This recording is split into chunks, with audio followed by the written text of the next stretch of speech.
اللہ رب العالمین نے ارشاد فرمایا کہ لوگوں میں سے کوئی ایسا بھی ہوتا ہے جو نحو حدیث کو خرید لیتا ہے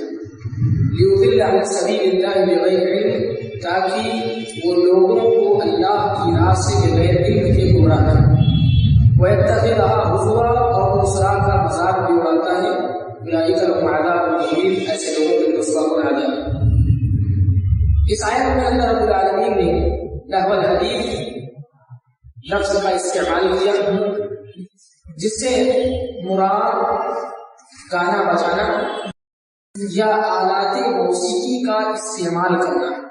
آلات موسیقی کا ناچنے والے اور گانے والے آلات کا استعمال کرنا اور ان کے ذریعے ناچنا اور اپنے آپ کو ان تمام چیزوں میں مشغول رکھنا، یہ ساری چیزیں مراد دی گئی۔ مفسر قرآن حضرت عبداللہ بن عباس، جنہیں ترجمان قرآن بھی کہا جاتا ہے اور جن کے لیے اللہ کے نبی صلی اللہ علیہ وسلم نے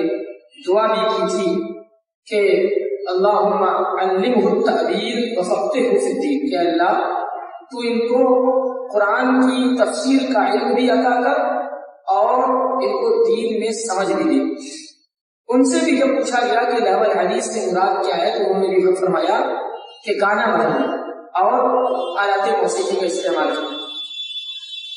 آج اس آیت کے پیش نظر جب ہم اپنے مسلم معاشرے کا جائزہ لیں یا اپنے مسلم معاشرے کے اندر نظر دوڑائیں تو معلوم ہوگا کہ ہمارے یہاں یہ چیزیں بالکل عام ہیں، اور خصوصاً اللہ کے نبی صلی اللہ علیہ وسلم نے جو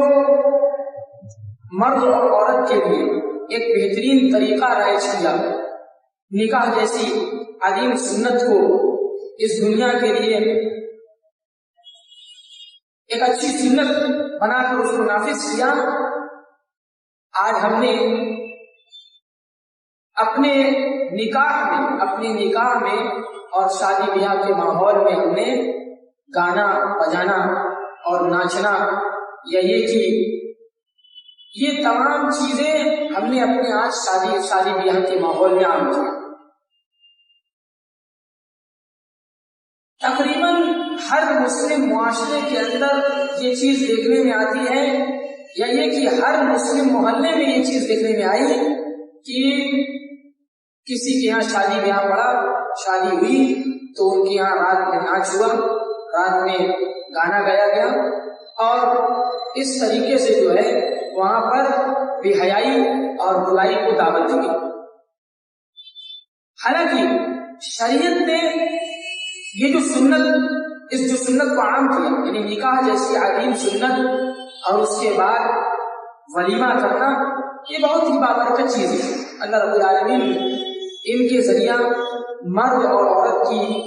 جو آپس میں خواہشات جو ہوتی ہیں، اللہ رب العالمین نے نکاح کے ذریعے ان تمام خواہشات کو جو غیر محرم کے لیے بھڑکتی ہیں اور غیر محرم کے لیے جو چیزیں صحیح نہیں ہوتی ہیں، اللہ رب العالمین نے مرد اور عورت کو نکاح کے ذریعے اپنی خواہشات کو دبانے کا موقع دیا، اپنی خواہشات کو ختم کرنے کا موقع دیا، اور کسی دوسرے پر نظر نہ جائے اور کسی دوسرے سے خواہشات کو پورا کرنے کا موقع نہ ملے۔ اللہ رب العالمین نے نکاح کو عام کیا اور کہا کہ آپس میں نکاح کر کے مرد اور عورت کے جو بہکنے کے راستے ہیں، جو گمراہ ہونے کے راستے ہیں، مرد اور عورت اگر نکاح کر لیتے ہیں تو وہ دنیا میں گمراہ نہیں ہو سکتے، اور پھر جس کی وجہ سے ان کا ایمان بھی محفوظ ہو جائے گا اور وہ دنیا اور آخرت میں دونوں جگہوں پر بھلائی حاصل بھی کریں گے اور ساتھ ہی ساتھ کامیابی و کامرانی سے ہمکنار ہوں گے۔ لیکن جس طریقے سے آج ہم نے اپنے مسلم معاشرے کے اندر اس برائی کو عام کیا، شادی بیاہ کے اندر جو نئی طرح کی رسومات اور بدعات ہم نے ایجاد کی، اور ان تمام چیزوں کی وجہ سے آج ہم یہ دیکھ سکتے ہیں کہ ہمارے یہاں نکاح جیسی جو بہترین سنت ہے آج ان میں کس کس طرح کی بے حیائی اور بے برکتی کا سامنا ہم تمام لوگوں کو کرنا پڑا۔ اسی لیے اللہ کے نبی صلی اللہ علیہ وسلم نے حدیث میں ارشاد فرمایا کہ سیکون فی آخر الزمان خسف و قذف و مسخ، کہ آخر زمانے میں عنقریب لوگوں کو زمین میں دھسایا جائے گا اور ان پر پتھروں کی بارش کی جائے گی، ومسخ اور ان کی شکلیں بدل دی جائیں گی۔ قیل ومتی ذلک یا رسول اللہ، کہا گیا کہ اللہ کے رسول صلی اللہ علیہ وسلم ایسا کب ہوگا؟ قال اذا ظهرت المعازف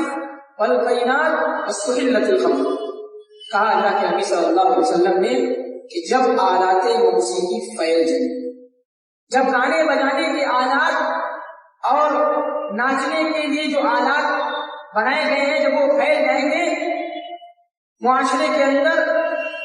والقینات اور ناچنے والیاں، ان گانوں پر ڈانس کرنے والیاں بھی عام ہو جائیں گی، واستحلت الخمر اور شراب کو حلال سمجھا جائے۔ آج آپ اس برائی کے تعلق سے بھی مسلم معاشرے میں نظر دوڑائیں تو معلوم ہوگا کہ کتنے مسلمان ایسے ہیں جو شراب کو پیتے ہیں اور حلال سمجھ کر پیتے ہیں۔ ان کی یہ سوچ ہوتی ہے، یہ تھنکنگ ہوتی ہے کہ ہم اپنے پیسے کا، اپنے کمائے ہوئے پیسے سے ہم شراب کو پی رہے ہیں۔ ہندوستانی قانون اس چیز کو غلط نہیں سمجھتی تو یہ چیز صحیح ہے۔ میرے بھائیوں، ہندوستانی قانون چاہے وہ کہتا ہو، ہمیں اس سے مطلب نہیں، ہمیں اس سے مطلب ہے کہ ہماری شریعت اسلامیہ کیا کہتی ہے، ہماری شریعت اسلامیہ کس چیز کے تعلق سے آرڈر کرتی ہے اور کیا آرڈر کرتی ہے اور کس چیز سے منع کرتی ہے، یہ ہم کو دیکھنے کی ضرورت ہے۔ اور ہمارا مطلب اس چیز سے ہونا چاہیے، نہ کہ یہ کہ اور لوگ کیا کہتے ہیں۔ شریعت اسلامیہ کا ایک آرڈر ہے کہ اللہ حرم علیکم الخمر والمیسر والکوبۃ وقال کل مسکر حرام، کہ بے شک اللہ تعالیٰ نے تم پر شراب کو، جوئے کو اور ڈھول بجانے کو حرام قرار دیا۔ وقال، اور کہا کہ کل مسکر حرام، ہر نشے آور چیز بھی حرام ہے۔ اب آپ ان دونوں احادیث کو سامنے رکھ کر اب آپ مسلم معاشرے کے اوپر نظر دوڑیں، اور ضرورت اس بات کی بھی پڑ جاتی ہے کہ ہم ان کو ان تمام چیزوں سے آگاہ کریں،